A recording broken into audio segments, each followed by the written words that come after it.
लोग नहीं उठाए तो ये जाकर उठाए।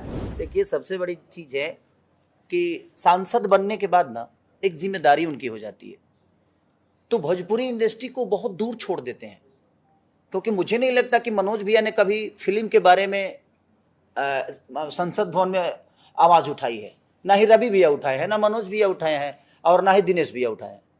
अगर ये चाहते, देखिए सब्सिडी देने से मुझे नहीं लगता है कि फिल्म पे कोई असर पड़ने वाला है और भला होने वाला है। ये तो सब्सिडी देकर कोई भी हीरो बन जाता है। यहाँ पे प्रोड्यूसर हीरो बन के नाच रहा है, नाचने आता नहीं, 1 2 3 4 भी पता नहीं है उसको कि 1 2 3 4 के बाद नाचना भी है। और हीरो बन के एकदम स्मार्ट बन के बोला कि भाई अगर हम 1 करोड़ 80 लाख किसी हीरो को देंगे उससे अच्छा है कि हम तो 1 करोड़ में 3 को फिल्म बना लेंगे, हम खुद हीरो बन जाते हैं।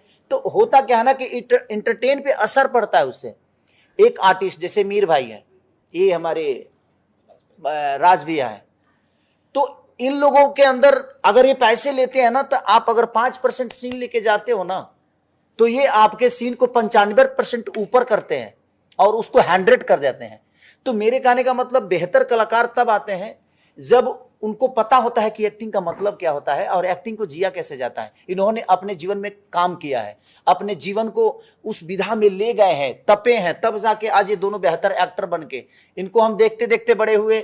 हमने भैया को देखा था मुन्नी के पापा, जब बजरंगी भाईजान आई थी तो मुन्नी के पापा का रोल भैया ने किया था, उसमें मैंने इनको देखा था।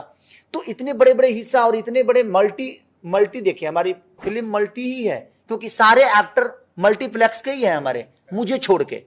मैं ओरिजिनल सिनेमा का हीरो हूं, बट मुझे लगता है कि बाकी जो मेरे सपोर्ट में है सबके सब मल्टी टैलेंटेड लोग हैं और इन्होंने अपने आप पे काम किया है।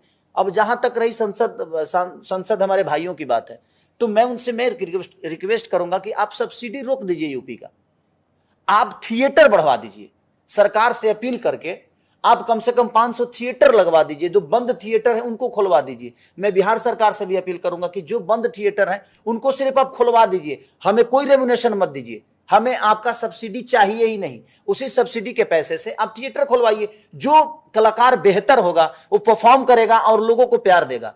एक सिनेमा हॉल खुलेगा तो कम से कम वहां 40 से 50 दुकान खुलेगी, तो कम से कम 40-50 परिवार जो है वो तो कम से कम बड़ा होगा ना।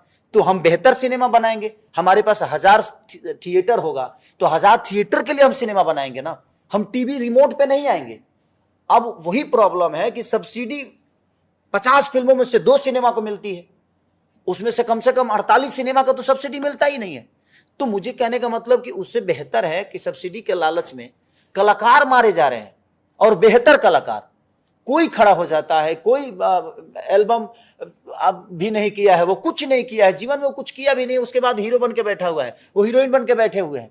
तो मेरे कहने का मतलब कि मैं सरकार से भी और अपने तीनों सांसद भाई से यही अपील करूंगा कि प्लीज आप लोग सब्सिडी का चिंता मत करिए, आप हमें थिएटर दे दीजिए, हमें जगह दे दीजिए, हम बेहतर सामान बचाएंगे तो हमारे सामान को खरीदने दुनिया आएगी। तो हमें एक जगह दे दीजिए अपने सामान को बेचने के लिए। सॉरी भाई, मैं बोलूँगा इस बात को। सॉरी एक मिनट मैं इस बात को बोलूँगा। सांसदों वाले मैटर में हमारे भोजपुरी के सांसद हैं, हम लोग कैपेबल थे चीज़ों को हैंडल करके निकाल के लेके जाने का, बट हमने फिर भी सोचा क्यों ना ट्राई किया जाए। हमने ट्राई की but there is no response. किसी को कॉल किया, नो पिकअप, किसी को कॉल किया तो कुछ बहाने बना दिए गए। वो चीज़ें ऐसी होती है, तो हमने उन पर ब्लेम नहीं किया, क्योंकि जैसे अभी खेसारी भाई ने बोला कि उनके पास बहुत सारी जिम्मेदारियाँ हैं, उनके स्टेट की, उनके राज्य की, तो उनको वो हैंडल करना होता है। भोजपुरी चीज़ें छोटी होती चली जाती है जब हम लोग ऊपर निकल जाते हैं, तो मुझे लगता है ये सारी नहीं भोजपुरी देखिए, आज भोजपुरी के वजह से ही उनको पहचान मिली। आज जो सांसद भी बने हैं तो भोजपुरी का बहुत बड़ा योगदान है, इस भाषा का बहुत बड़ा योगदान है, क्योंकि उन्होंने भाषा से कमाया, भाषा ने उनको बनाया। तो मुझे लगता है कि जब आप उस जगह पे पहुंच गए तो आपका एक नेतृत्व बनता है और आपकी एक जिम्मेदारी भी बनती है कि जिस भाषा ने हमें बड़ा किया उस भाषा को और बड़ा करने के लिए हमें क्या करना चाहिए, ताकि हमारी आने वाली पीढ़ी और बड़ा हो जाए, हमारी सिनेमा बड़ा हो जाए, हमारा प्रवेश बड़ा हो जाए, हम भी साउथ की तरह। क्योंकि साउथ में और हिंदी में थिएटर ज्यादा है, उनको थिएटर ज्यादा मिलता है तो उनकी छोटी फिल्म भी बड़ी हो जाती है। और हमारी बड़ी फिल्म छोटी होने का कारण है कि थिएटर नहीं है और हमारे पास सामान नहीं है। सामान बेहतर है और हर बार तो सामान बेहतर नहीं होगा ना। अब हर आदमी हिम्मत तो नहीं कर सकता है ना रंग दे बसंती की तरह बनाने की फिल्म। आज इन्होंने हिम्मत की है, अगर इनको रिकवरी 7 करोड़ लगाए, अगर 7.5 करोड़ भी आ गया ना, तो फिर कल से 10 करोड़ की सिनेमा बनाएंगे ताकि 10.5 करोड़ आए, तो हमारी सिनेमा तो बड़ा ही हुआ ना। तो मेरा कहने का मतलब, मैं अपने तीनों भाइयों से प्रयास करता हूं, और एक भाई फिर से जो मैदान में उतर गए हैं, ईश्वर करे कि मेरा भाई जल्दी से विजयी होके आए, और मुझे लगता है कि अब वो 3 लोग नहीं उठाए तो ये जाकर उठाए। तो मैं कोशिश सबके करूंगा कि आप लोग मेरे बड़े भाई हैं, और हीरो में मैं हूं, अभी मैं संभाल रहा हूं, तो आप लोग थोड़ा थिएटर बढ़वा दीजिए कि ताकि हम भी संभाल के चीज़ों